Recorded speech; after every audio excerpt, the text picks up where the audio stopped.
buenas noches a la teleaudiencia de Telesur. El pasado día 6 concluyó en Caracas, Venezuela, el Foro de Sao Paulo, una cita donde se ve la cara a la izquierda latinoamericana que, si bien ha ido ganando importantes espacios en la política regional, todavía le quedan aún por delante importantes retos. Sobre ese tema estaremos hablando esta noche en la Mesa Redonda Internacional de Telesur, el Foro de Sao Paulo, y me acompaña para analizar y reflexionar sobre este tema Marina Menéndez Quintero, subdirectora editorial del diario cubano Juventud Rebelde y también analista en temas internacionales. Yo, como siempre, les propongo, primero vamos a ver un material introductorio y estamos de regreso dentro de unos minutos para comenzar nuestro análisis.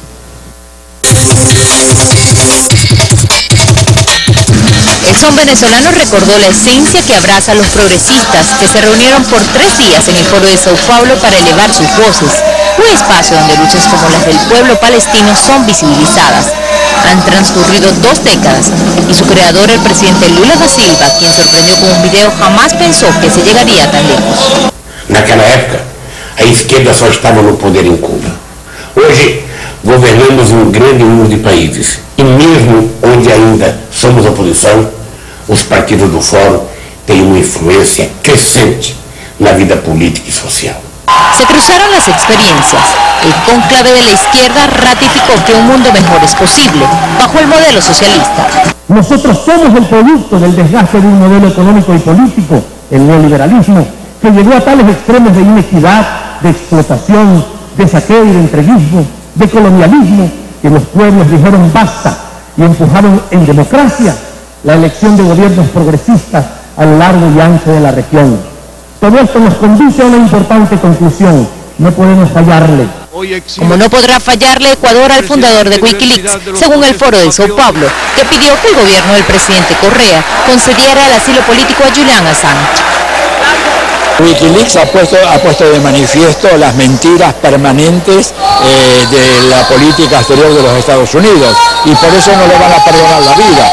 Por eso hay que darle el asilo a Assange, porque en Estados Unidos lo van a matar. O lo mandan a la horca o a la silla eléctrica o a la inyección letal. El más esperado del cierre, el presidente Hugo Chávez. Los movimientos sociales y partidos políticos de la izquierda ratificaron el apoyo al mandatario venezolano, y acciones como un tuitazo mundial en agosto acompañarán el respaldo. Nosotros en el foro concretamos un plan de acción de solidaridad de todos nuestros partidos, movimientos y organizaciones, no solamente para respaldar la campaña, sino también para sustentar la victoria y derrotar la derecha. Denunciaron el intento del Departamento de Estado de los Estados Unidos de generar un clima para desconocer los resultados de las elecciones del 7 de octubre. La victoria del presidente Chávez, así lo dijo Lula da Silva, será la victoria de las conquistas que han logrado y que muestran 2 visiones del mundo. El capitalismo nunca se humaniza, eso es muy difícil, porque la premisa fundamental del capitalismo es la riqueza, es la usura, es la utilidad, y no va a poner esto por encima de los seres humanos. Todo lo contrario ocurre con el socialismo o con el comunismo, que su base y su premisa fundamental son los seres humanos, los recursos de los países, los recursos humanos, la construcción de otros proyectos diferentes se fundamentan y se utilizan a favor. El humanismo es la lucha que seguirá impulsando la izquierda del mundo. Bueno, era parte de lo que sucedió durante esos días en Caracas. Ahora, Marina, nuestro canal dio mucha cobertura a lo que sucedió en Caracas, en el Foro de Sao Paulo, pero ya a la hora de analizar, analizar también es dar antecedentes. Y yo pienso que sería pertinente comenzar por los inicios del Foro de Sao Paulo, 1990, qué contexto, qué retos, qué objetivos. Fíjate, los momentos del derrumbe del llamado socialismo real, los momentos del desconcierto y hasta del abandono de distintos partidos de izquierda que fueron atrapados por la tesis del supuesto fin de la historia, de que ya no había marcha atrás, de que todo había quedado ahí. Y después de ese primer instante de desconcierto, de abandono, recuerdo mucho, no solamente en el Foro de Sao Paulo, sino en otros puntos, en otros momentos de encuentro de la izquierda política y de los teóricos de izquierda de América Latina, el dilema de la búsqueda del modelo alternativo del neoliberalismo. Estamos hablando del instante en que está en pleno apogeo la implantación del neoliberalismo en la región. Coincidió, o sea, la caída del cambio socialista con la entrada del neoliberalismo. Eso está más fuerte. Bueno, el neoliberalismo se había estado imponiendo desde mucho antes, pero ya en los 90 digamos que está en su pleno florecimiento, entre comillas. Y uno de los momentos ya más agudos, en que empezaba a hacerse más aguda la crisis en América Latina, y cuando hay una conciencia de que realmente la región ha sido atrapada por la imposición del neoliberalismo y en que se está en la búsqueda del modelo. Y me recuerdo que muchos preguntaban si las respuestas vendrían de la teoría, si serían los intelectuales los que debían pensar y digamos que fraguar desde lo teórico cuál sería ese modelo, o si vendría de la praxis. Yo creo que a lo largo de estos años, hoy la vida nos ha demostrado que fue la vida justamente la que dio la respuesta. Hemos visto, yo pienso que no hay estrictamente un modelo único como alternativa al neoliberalismo.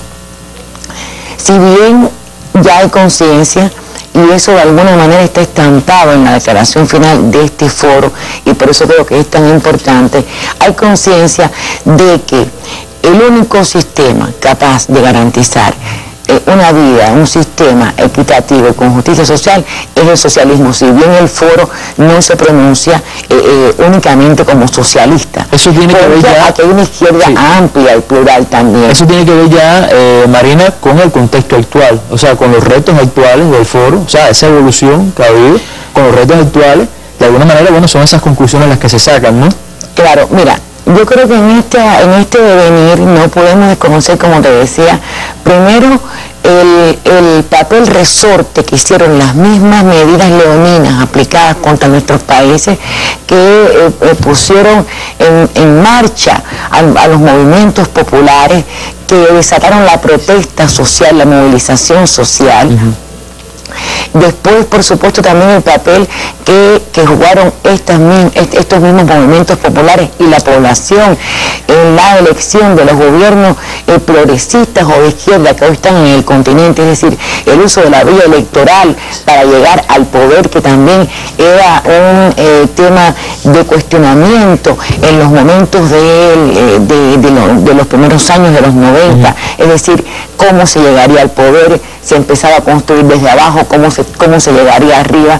Yo creo que en cada país ha tenido sus características, pero no hay duda alguna que han sido momentos trascendentales y de un tránsito apresurado a un estadio superior que es el que estamos hoy, en el que precisamente la mayoría de los gobiernos de América Latina están representados hoy en el Foro de Sao Paulo. Y con la participación de líderes, veíamos por ejemplo en el material introductorio como el mensaje de Lula, por ejemplo, la asistencia de Chávez, veíamos a Patiño, el canciller de Ecuador, o sea que había una implicación extraordinaria, ¿no? Por supuesto, sí, y en que siguen dándose la mano, es decir, no están solamente estrictamente los partidos políticos, aunque esté en un foro de los partidos políticos, sino que están también los movimientos populares e incluso muchos de los líderes nacionales que pues hoy están encabezando los procesos de cambio en nuestros países, que han jugado un rol importante. Y te decía, no podemos dejarlo de mencionar, porque además ha sido el centro de este foro, también en este devenir no se puede soslayar el hito que marca el triunfo del presidente Chávez en el año 98, que es cuando empieza realmente la irrupción de los gobiernos de nuevo tipo, vamos a decirlo así, que empiezan a cambiar el estado de cosas en América Latina. Por eso yo pienso también que esta reunión, pues el saldo principal y el mérito principalísimo también que tiene es justamente el respaldo que le da la Revolución Bolivariana. Primero, efectuando el foro en Caracas, después porque lo reconoce en la declaración, y que podemos hablar de eso, y además porque tiene la luz larga de identificar como la batalla crucial del foro de Sao Paulo de la izquierda en América Latina, el momento electoral de Venezuela el día 7 de octubre. Sobre eso te propongo hablar en nuestro segundo momento de la mesa redonda, porque es uno de las batallas campales y cruciales para la izquierda latinoamericana, precisamente estas elecciones en Venezuela. Ahora vamos a corte y estamos de regreso dentro de unos minutos.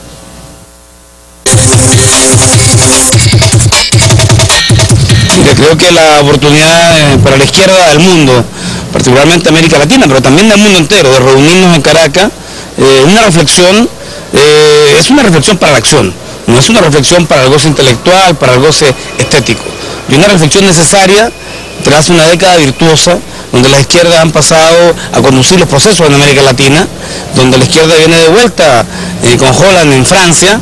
Se requiere un minuto de reflexión, porque estas izquierdas no están impulsadas solo por la ideología, están impulsadas por los movimientos sociales. Han sido los movimientos sociales los que en Chile, por ejemplo, han puesto el cuestionamiento de la educación, una educación para pobres y ricos, una educación pagada por el bolsillo de la familia. Han sido los estudiantes que han motivado que el 80% de los chilenos demanden gratuidad en la educación. Es decir, en algunos casos, los movimientos sociales han adelantado por la izquierda a los partidos. Y siento entonces de que las izquierdas tienen que hacer una reflexión de cuestionamiento al modelo global del desarrollo capitalista y buscar lo mejor de cada experiencia, lo mejor de la revolución bolivariana, lo mejor de la revolución en Ecuador, lo mejor del proceso en Bolivia, para poder tener nuestro propio modelo. Tenemos una gran oportunidad hoy día en Caracas para poder compartir esa experiencia, poder contar lo que es el movimiento estudiantil en Chile, porque tenemos liderazgo, porque hay una renovación de los liderazgos muy importante.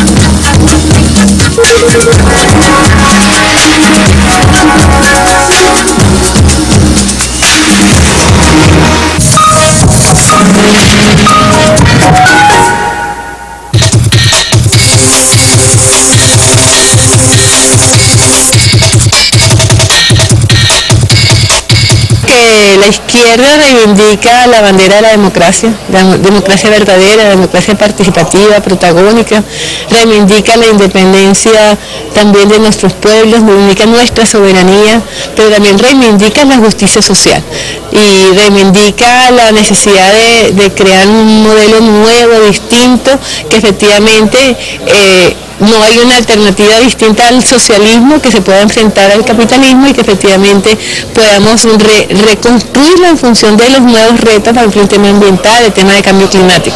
Creo que la razón la tienen los pueblos que tienen un instinto que no se equivoca finalmente.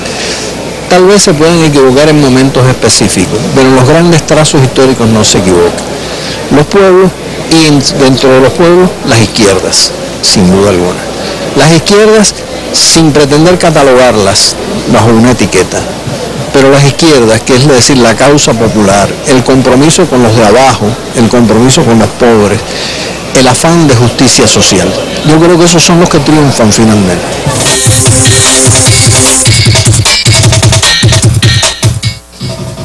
Entramos en el segundo y último momento de nuestra mesa redonda y según muchos analistas, Marina, bueno, dicen que le atribuyen un papel al Foro de Sao Paulo por el intercambio que permite en cuanto a la madurez, a buscar esa madurez en la izquierda latinoamericana, en buscar esa unidad que todavía está pendiente en muchos fragmentos, ¿no?, de la izquierda latinoamericana, sobre todo en momentos en que la derecha está, vamos a decir que a la ofensiva.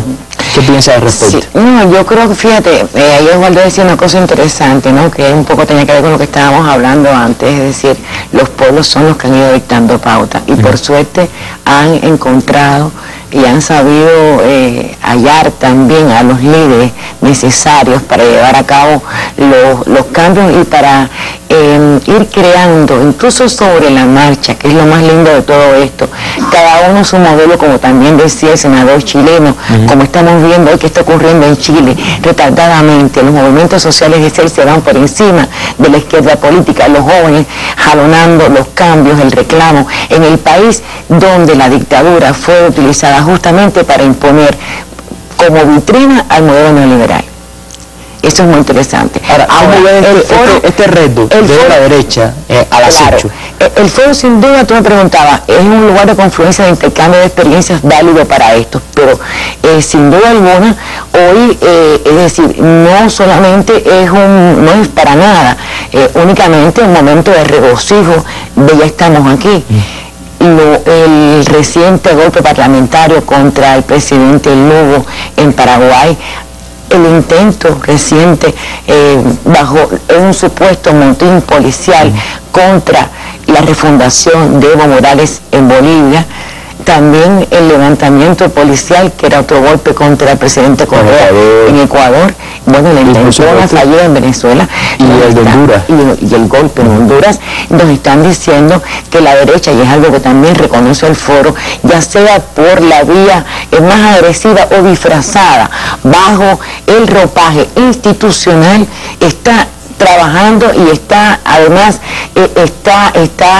creando también sus mecanismos, sus modos a nivel continental, a nivel hemisférico, para revertir lo que hemos logrado. Y es un reto. Por supuesto, evitarlo es un reto. Pero sin duda alguna, el reto más inmediato es acompañar a la Revolución Bolivariana en su anunciado triunfo del 7 de octubre. ¿Por qué podemos decir que es una de las grandes batallas este año, por ejemplo, o en estos años?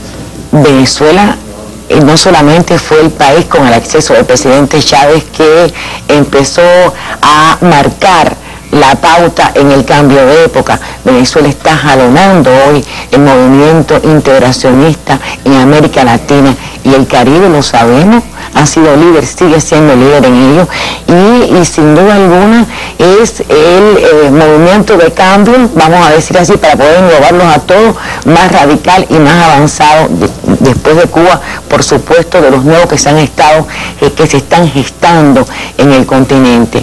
Y es, no tengo tampoco ninguna duda en cuanto a ello, el bastión para seguir apuntalando todo este proceso que se está dando de cambios y de integración en América Latina y el Caribe. Por eso yo creo que es sabio el Foro de Sao Paulo cuando se pronuncia, no solamente de una manera declaratoria en el documento final en apoyo a las elecciones, cuando denuncia el interés ya visto de la derecha venezolana de intentar desconocer los resultados de las elecciones, sino que además incluso propone una campaña de acción para divulgar, porque hay otra cosa también que queda claro: la democratización de los medios, la necesidad de democratizar la comunicación, la importancia de las campañas mediáticas de la derecha a nivel continental y a nivel mundial. Que se ha ido ganando terreno, incluso Telesur es un propio ejemplo de esto. Telesur, magnífico trabajo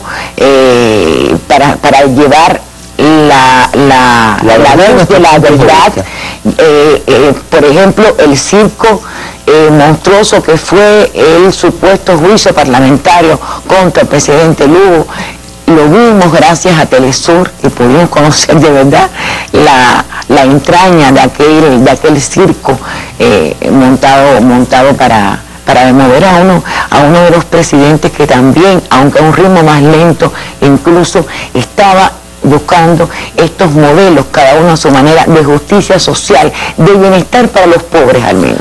Ahora, Marina, este apoyo a la Revolución Bolivariana, que sabemos que tiene un marcado carácter socialista, también va de la mano a un gran avance que ha tenido el Foro de Sao Paulo. Esta reunión fue un ejemplo que, bueno, comentábamos hace unos minutos, y es ya no solamente identificar al neoliberalismo como el gran peligro, sino a la raíz del problema, que es el capitalismo. Al final el neoliberalismo es un modelo del sistema capitalista, pero es el capitalismo, ¿no? Así es. Esto fue remarcado por el presidente Chávez, específicamente durante su intervención en el foro. No está exactamente recogido así en el documento final de una manera tan expedita, pero obviamente yo creo que el presidente pues fue claro, y estuvo muy bien remarcar que ya, es decir, ya superamos la fase de la lucha antineoliberal y ya hay conciencia, como te decía, incluso plasmado de algún modo en el documento, de que el único sistema capaz de satisfacer las necesidades del hombre y de garantizar la justicia social es el socialismo. Entonces, pues, la lucha es anticapitalista. Y yo creo que también se ha ido ganando conciencia dentro de la heterogeneidad también que siendo parte de la misma izquierda reúne el Foro de Sao Paulo, sobre todo cuando también están movimientos populares sociales, pero además partidos políticos de izquierda de distintos signos, es decir, todos no son partidos comunistas, todos no son partidos socialistas exactamente, pero sí agrupaciones políticas que están bregando y se a favor, igual, claro, como dice Osvaldo, de los de abajo, ¿no? Sí, esta posibilidad de intercambiar experiencias, de contactar y de trazar incluso planes de acción como los que se han acordado para apoyar, te decía, y es una idea que había dejado pendiente, a Venezuela en sus elecciones, a los revolucionarios de Venezuela y a la reelección del presidente Chávez, ya anunciada, ya cantada, como dicen algunos, el día 7 de octubre, con diversas actividades como este tuitazo de que se había hablado, la celebración de un Día Internacional de Apoyo a la Revolución, que va a tener actividades, mítines y que también va a servir para denunciar con tiempo y poder frustrar los planes de la derecha venezolana de desconocer los resultados que les serán. Llama mucho la atención también, Marina, cómo muchos de estos acuerdos de las ideas plasmadas en los documentos finales del foro coinciden con las reuniones de las instituciones, o sea, regionales, o sea, UNASUR, estamos hablando del ALBA, o sea, el tema de las Malvinas, el tema del bloqueo hacia Cuba. Eso es un reflejo de alguna manera de esa interrelación que se va creando entre movimientos sociales, partidos políticos, presidentes como Hugo Chávez, por ejemplo. Yo creo más bien que es el hecho de que al final todos estamos defendiendo las mismas causas, y yo creo que es también una muestra de la solidaridad que va marcando hoy a la región como tal. Es decir, los países que están en UNASUR están dirigidos por los gobiernos, por los partidos, perdón, que hoy están también, algunos de ellos, no todos, por supuesto, en el Foro de Sao Paulo, porque UNASUR es más amplio, en el caso del ALBA sí, por ejemplo, pero sin duda alguna hay coincidencia, y por eso estuvo también en la declaración final del foro, digamos, que el apoyo a Argentina en su demanda de soberanía sobre las Malvinas y de una negociación, el apoyo del reclamo boliviano a una salida al mar, la búsqueda de nuevos métodos de lucha contra el bloqueo a Cuba, que fue también, y también por la justicia y la libertad para los 5 cubanos que han sido injustamente condenados en Estados Unidos, el tema de Haití, que también estuvo presente, incluso apoyo también a Puerto Rico para que sea parte de la agenda de la Asamblea General de la ONU, un temario de declaraciones realmente muy amplio, pero que no fue netamente discursivo, y que no perdió el punto de mira que está ahí, en Venezuela y en los afortunadamente, y creo que el Foro de Sao Paulo tiene mucho que ver con esto. Cada día los pueblos hablan y algunos presidentes, no todos, desafortunadamente, pero sí muchos, ya hablan el mismo idioma y son uno el reflejo del otro. Se nos acabó el tiempo, Marina, muchas gracias por haber estado junto a nosotros esta noche. Este amigos televidentes, los invito a estar el próximo jueves aquí en la Mesa Redonda Internacional de Telesur para seguir analizando los temas internacionales y regionales, siempre desde una perspectiva latinoamericana. Muchas gracias y muy buenas noches.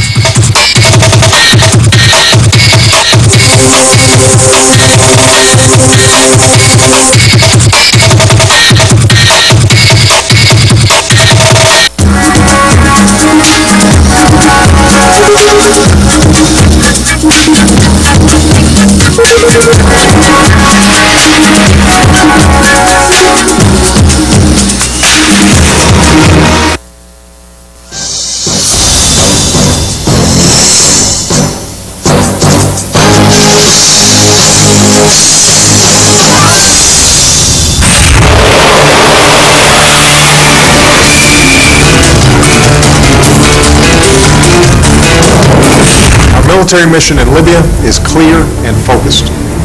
Along with our allies and partners, we're enforcing the mandate of the United Nations Security Council. We're protecting the Libyan people from Gaddafi's forces.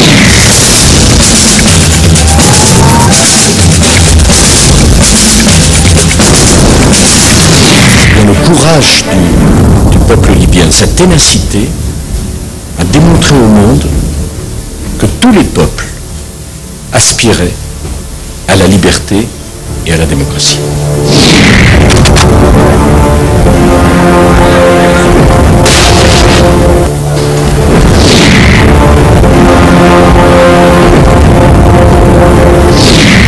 forces, as ever, showed incredible bravery, great professionalism and dedication. This has not been our revolution, but we can be proud that we have played our part.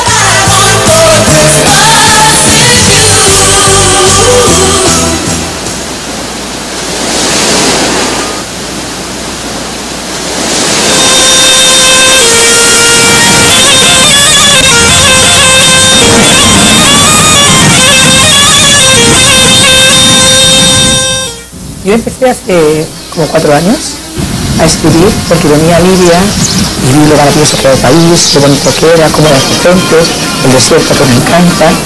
Y me entusiasmé tanto y me di cuenta que llegaba a España y hablaba de Libia y me decían Líbano, o me decían ¿dónde está Libia? O me decían con aquel terrorista de Gaddafi.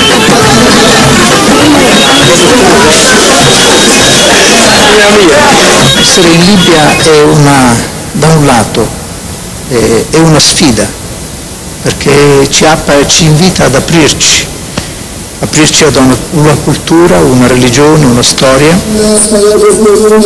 Come è molto difficile comprendere una religione quale quella musulmana, che è una religione diversa, ma che ha tanti punti di riferimento vicino a noi. Libia es muy grande, es como todo lo que es España, es un país muy grande, pero tiene muy pocos habitantes, tiene más habitantes que Holanda, tiene entre 6 millones y 7 millones de habitantes. Todo el mundo tiene su casa, tiene su teléfono, tiene su antena parabólica, tiene sus aire acondicionado, aunque está en el desierto. Libya ranks number 57 on the Human Development Index of the United Nations. That means better than any other country in Africa. It's absolute number 1 in Africa, whereas at the beginning in 1960, it was one of the poorest. It was rock bottom in Africa, rock bottom in the world. At 57, Libya does better than Brazil, better than Russia, better than Ukraine. En Libia hay universidades por todas las ciudades de Libia. Hay mucha gente que son universitarios. Yo conozco gente que vive en el desierto y son farmacéuticos, por ejemplo. Entonces el nivel cultural libio es bastante alto. Aquí hay una emancipación de la mujer, tienes los derechos iguales y eso es muy importante. Hay que tener una comparación con Arabia Saudita o Kuwait, etcétera, donde la mujer no tiene derechos. Gaddafi built the great man-made river, which is a tremendous work of engineering. It takes the water from the aquifers below the Sahara Desert and brings it to the cities along the coast. $33 billion were spent for this over a period of years by a country of 6 million people. La corrupción últimamente estaba siendo un poco exagerada por la falta de control de estas partidas de dinero tan grandes a las empresas de construcción de hoteles de 5.000 casas de repente que se construyen para 5.000, 7.000 casas que se van construyendo para la gente. Cada comité tenía el dinero y cada comité se encarga de pagar a las empresas y de contratar a la empresa. Y esto pues se ve que es muy apetitoso y hay gente de todo tipo y ha habido bastante corrupción. El ex ministro de la Justicia, del Interior, que en realidad son los más corruptos de ese régimen. Y hay informes y hay una comisión anticorrupción que estaba investigando sobre esas personas.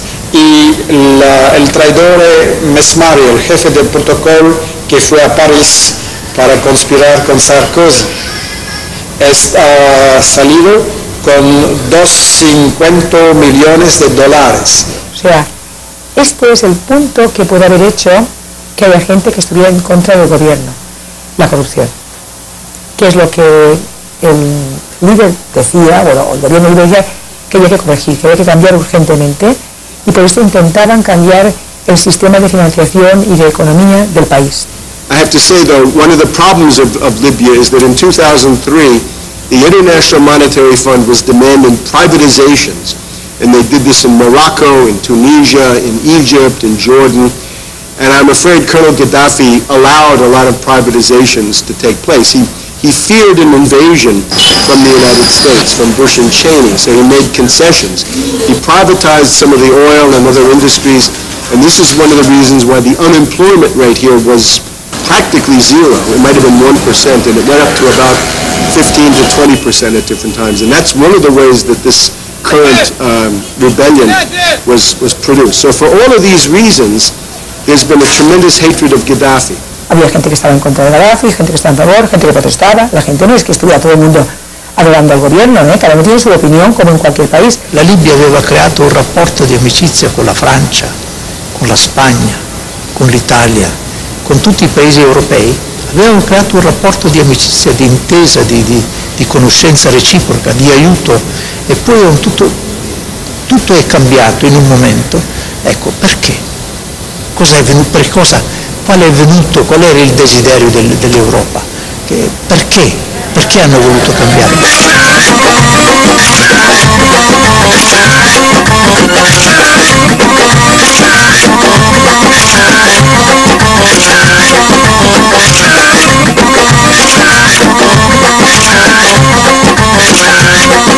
Los libios son grandes negociadores, son muy árabes en ese sentido, y nunca estoy segura hubiera llegado a enfrentamientos de armas si no hubiera una influencia externa que alimentó y que armó y que provocó desde fuera lo que está pasando.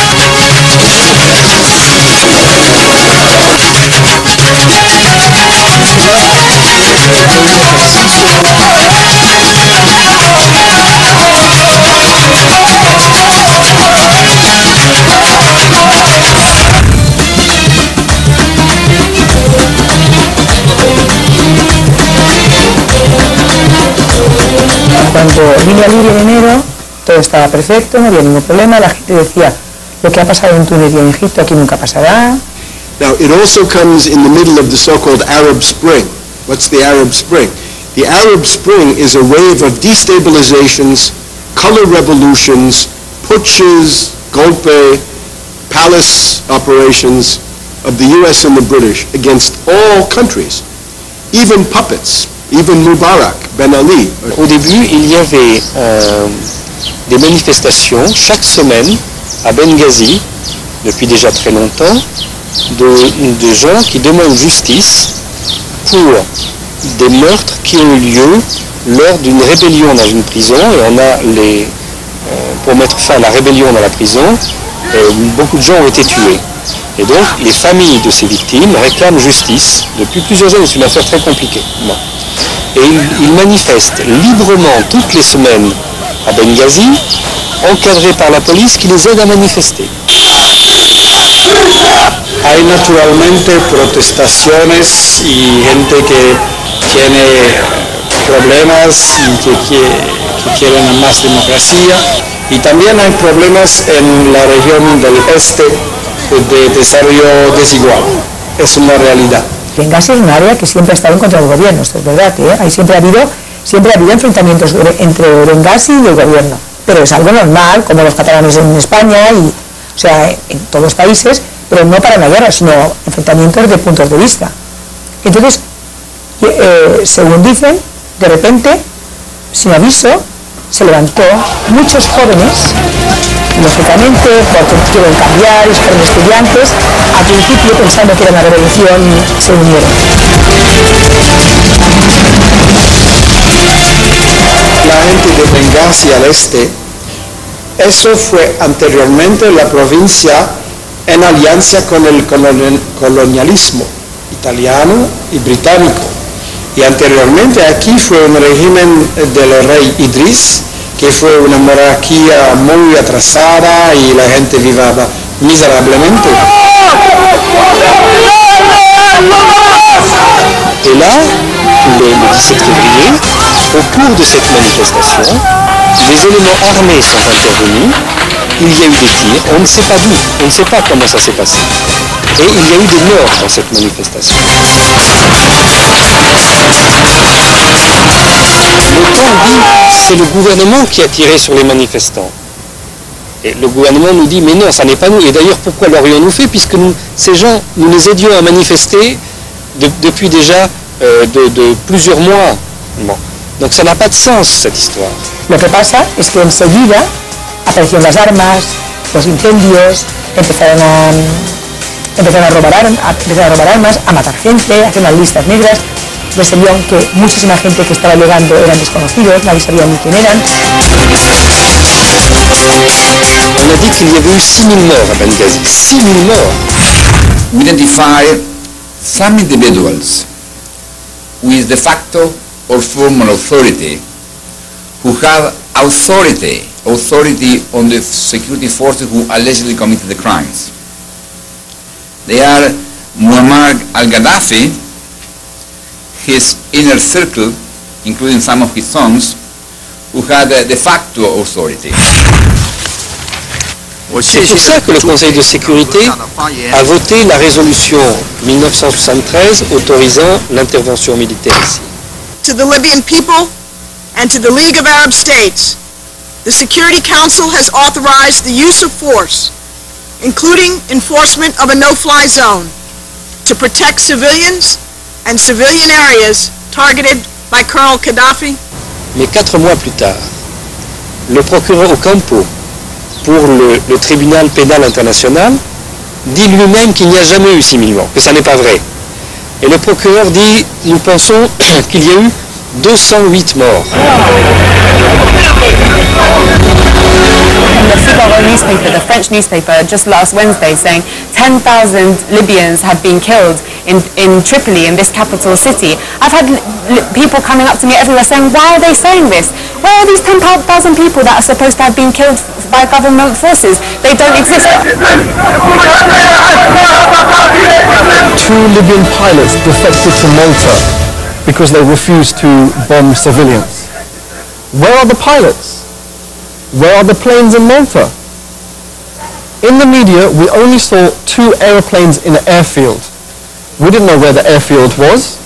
We knew nothing about it. If these 2 pilots really deserted the army, the air force, and went to Malta, of course NATO would put them on the media as part of their war propaganda. We're amazed that there is no official report by the Secretary General to the Security Council what happened in Libya. It's all hearsay, it's all based on Al Jazeera, Golpe Vision, all based on Golpe Vision. So there is no official report. Normally, Ban Ki-moon, a notorious tool of the United States, I must say, Ban Ki-moon should have sent a commission of inquiry to Libya to find out, quickly if necessary, what had happened. Peut-être nous ne pouvons pas connaître la vérité exacte de ce qui s'est passé à Benghazi. Mais en même temps, il y a la même chose qui a eu lieu en Syrie. Et en Syrie, nous avons la preuve que ce sont des snipers qui sont envoyés par les Occidentaux qui tirent dans la foule. C'est la même technique qui est utilisée des deux côtés pour créer le chaos et la confusion. L'ONU è intervenuto perché diceva che ci sono stati dei massacri civili. Io non credo a questa tesi. Ci sono stati dei conflitti, è vero, ma dei massacri civili veri e propri non sono stati commessi. There's no evidence that the Libyan forces carried out massacres when they got in there. This is a big lie coming from Obama. The day before the bombing, I think it was March 18th, 17th or 18th, Obama started with this hysterical talk that if Gaddafi gets to Benghazi, then there's going to be the massacre of civilians. It's simply a propaganda statement. It has no basis in fact. There's no systematic proof of any kind of massacres by Gaddafi of unarmed civilians.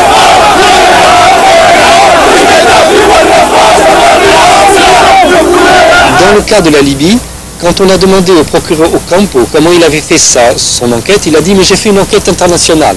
Ah bon, et comment vous avez fait? Et il a répondu « j'ai lu les journaux ». Donc c'est-à-dire qu'il n'y a jamais eu d'enquête. Ils prennent les articles dans le Washington Post, dans le Figaro, etc.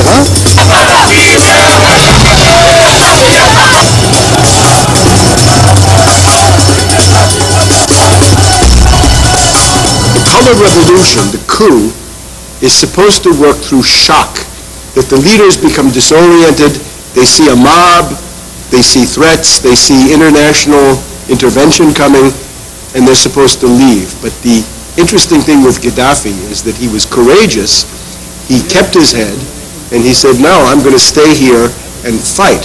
خضرة وبنسرع معهم الليلة، لكن هي جت مطربة الحمد لله فيها خيرة.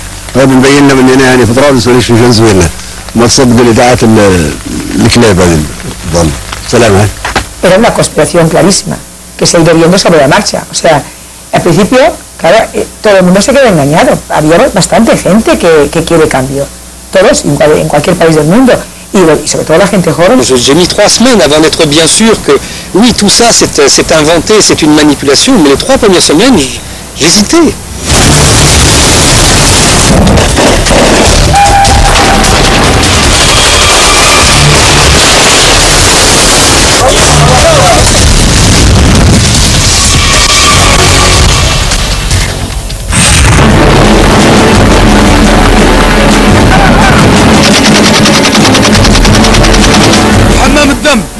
والمرتزقه اللي كركر فيه مننا من برا، يعني نحن شعب اسلامي، يعني عيب الكلام هذا يديره في شعبه، يتقي الله في نفسه.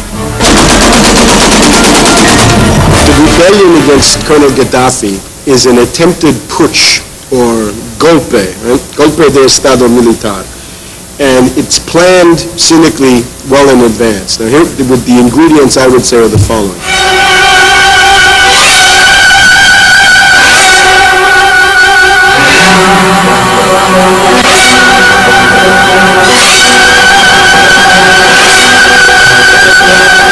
L'attaque de la Libye a été planifiée militairement par un traité entre la France et le Royaume-Uni le 2 novembre 2010. Toute l'opération militaire a commencé à être préparée à ce moment-là.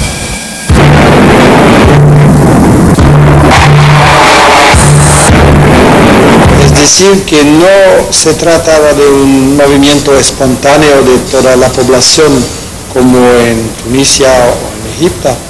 Se trata de una operación preparada por los servicios secretos de Francia, Estados Unidos y otros 6 meses antes o más en realidad. Saying that they would attack Libya, the code name of the operation would be South Mistral, Mistral being this wind in the Mediterranean. Now I'm told that in Arabic the name for the Mistral is Harmattan, and now the operation is called Harmattan, which is the Arabic version. NATO special forces arrived in eastern Libya around the middle of February. So right at the beginning, we have boots on the ground, French, British, and U.S. Specifically, we know that some British commandos were captured by the rebels early on in the fighting. There were also some Dutch, Netherlands commandos that were captured at some point, I think this time by the Gaddafi forces. Han comprado a 3, 4 ministerios y personajes importantes de Libia, Ministerio de la Justicia, del Interior, el jefe del protocolo, y han organizado una provocación en realidad. Direction Générale des Services Extérieurs, DGSE, provided a guy called Masmari. The only thing to do is to have the runways of the airports destroyed, and that's enough. People who are around surrounding now, they have done a lot of crime. Masmari was the protocol chief of the Libyan government and a friend, at least pretended to be a friend, of Colonel Gaddafi. Masmari was called to Paris last October, and he was turned. He was made to defect, to work for the French and no longer for his own country. He became a traitor. And Masmari provided a list of the generals in Benghazi and Derna and Tobruk who would be available for a putsch, for a golpe against Gaddafi.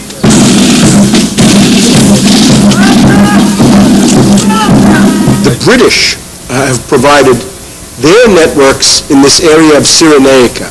We have to remember, this was an Italian colony from 1911 to 1945, or thereabouts.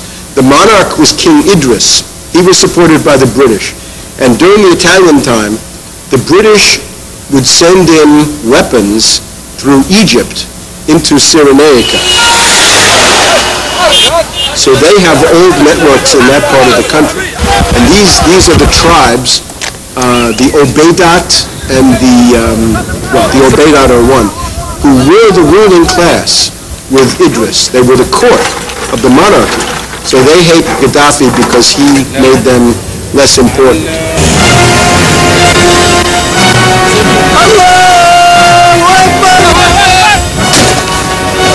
Un componente muy importante, confirmada por la CIA y las fuentes de Estados Unidos, es que es la región de los islamistas, de los extremistas, que son un grupo terrorista que viene de Afganistán, que ha organizado atentados en 96 y también un gran proyecto para eliminar a Kadhafi. En Libye, des éléments armés qui viennent de l'extérieur et qui sont principalement les combattants d'Al-Qaïda qui ont déjà été utilisés par le passé en Afghanistan, en Bosnie-Herzégovine, en Tchétchénie, à nouveau en Afghanistan et en Irak. The United States can move Al-Qaeda forces around the world. In particular, people were sent from Guantanamo to here. You have to realize that Guantanamo is not just for torture, Guantanamo is for training. Donc maintenant, ils sont répartis en Libye et en Syrie pour déstabiliser ces deux pays. Ce sont des éléments tout à fait fanatiques, hein. Il faut voir, c'est vraiment l'extrême droite dans le monde arabe. Certains d'entre eux étaient encore en prison à Guantanamo il y a quelques mois, ont été libérés par les États-Unis pour organiser ces émeutes à Benghazi. Et certains ont même proclamé des émirats islamiques dans certaines villes. À Dera, il y a eu un émirat islamique pendant quelques semaines où ils ont terrorisé la population.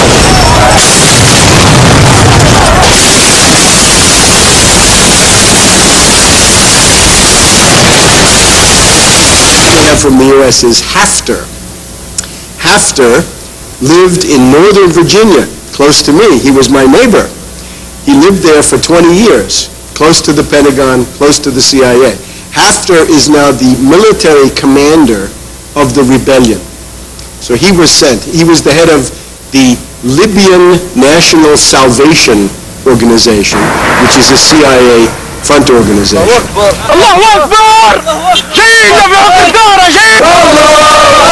Il faut comprendre qu'il y a eu une vague révolutionnaire qui est allée de Tunisie, l'Égypte, jusqu'à Bahreïn dans le Golfe. Et maintenant, il y a une vague contre-révolutionnaire payée par l'Arabie Saoudite et les monarchies de cette région. Et nous voyons cette vague contre-révolutionnaire au Yémen, nous la voyons en Syrie, nous la voyons en Libye. Il s'agit pour les monarchies de maintenir un ordre réactionnaire et religieux et de maintenir une bonne entente entre ces monarchies, les États-Unis et Israël.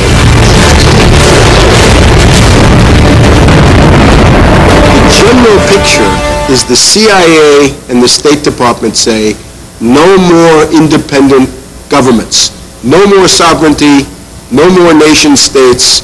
The United States demands warlords, criminal enterprises, narcotráfico, like Kosovo. They also can demand secession, splitting of countries. Sudan is being cut into two parts, Libya cut into two parts, Serbia cut, Iraq cut, Syria could be cut by the Kurds through Turkey and many other things. So breaking up the nation states and depriving them of the ability to defend themselves. That's the general picture.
We are determined to continue our operation to protect the people of Libya. We will sustain our efforts to fulfill the United Nations mandate. And an immediate end to the violence against the civilians and full respect for their fundamental human rights, including those of peaceful assembly and free speech. Gli auguri più fervidi a nome del popolo italiano per il duro lavoro che attendono i suoi collaboratori per trasformare la Libia in una vera democrazia.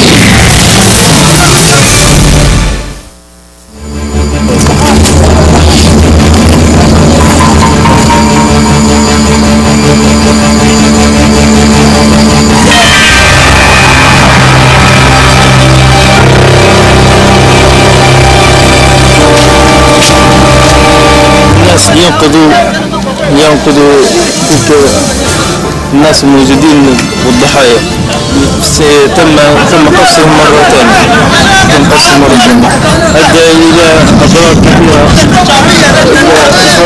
كثيرة، قرابة 50 شخص استشهدوا.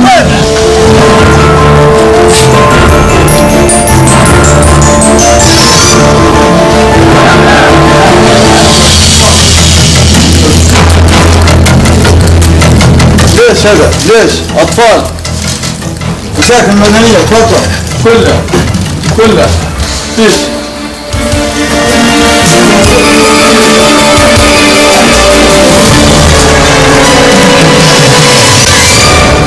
Se potevano esserci problemi in Libia non era la bomba, non era la NATO con la bomba che potevano risolvere il problema.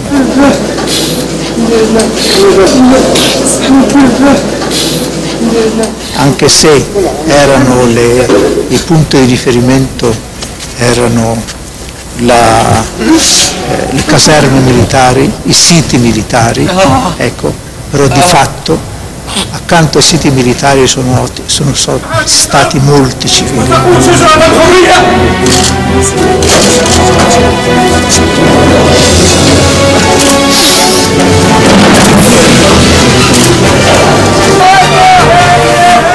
sueltan bombas en sitios que son de civiles, porque a lo mejor hay un puesto de policía, pero está rodeado de casas, y bombardean aquel puesto de policía y una onda expansiva que pilla un montón de casas donde vive gente, donde hay niños, mujeres, que les explotan los cristales y que se destrozan casas. Il y a des bombardements à caractère militaire.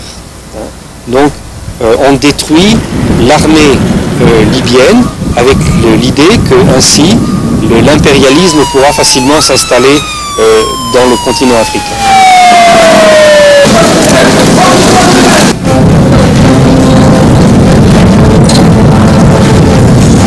Ensuite, il y a des bombardements stratégiques. Là, il s'agit de détruire des objectifs économiques.